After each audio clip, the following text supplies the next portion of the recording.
السلام علیکم ورحمۃ اللہ وبرکاتہ۔ میرے یوٹیوب چینل علم کی باتیں میں آپ سب کا استقبال ہے۔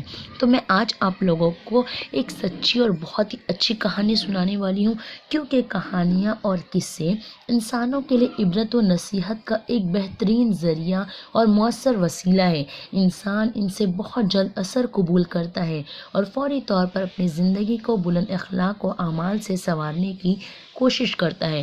تو چلے کہانی کی طرف بڑھتے ہیں۔ کہانی کا عنوان ہے حکمت سے اصلاح کرو۔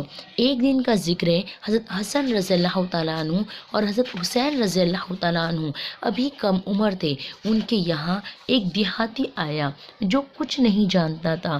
اسے صحیح طریقے سے وضو کرنا بھی نہیں آتا تھا۔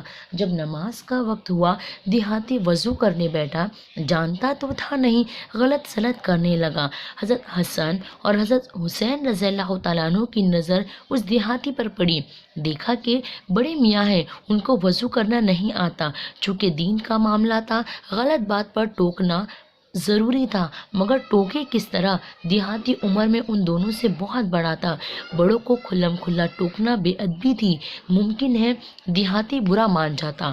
آخر دونوں کو ایک ترکیب سوجھی۔ لوٹے میں پانی لے کر وضو کرنے بیٹھ گئے اور دیہاتی سے بہت ادب سے کہا، بڑے میاں، ہم دونوں بھائی وضو کر رہے ہیں، ذرا دیکھیے ہم لوگ ٹھیک سے کرتے ہیں یا نہیں، اگر غلط کریں تو بتا دیجیے گا۔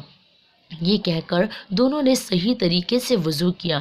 دیہاتی غور سے دیکھتا رہا۔ اس کی سمجھ میں آ گیا کہ وضو کرنے کا صحیح طریقہ کیا ہے۔ اس طرح ان دونوں نے اپنے سے زیادہ عمر کے آدمی کو دین کی ایک بات بتا دی۔ ثواب کا ثواب ملا اور دیہاتی کو برا بھی نہ لگا۔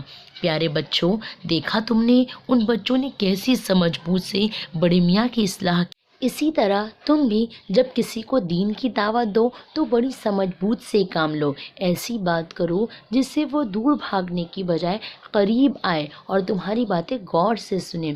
اگر اسی طرح کی اور سچی کہانیاں چاہیے تو میرے چینل کو ضرور سبسکرائب کریں۔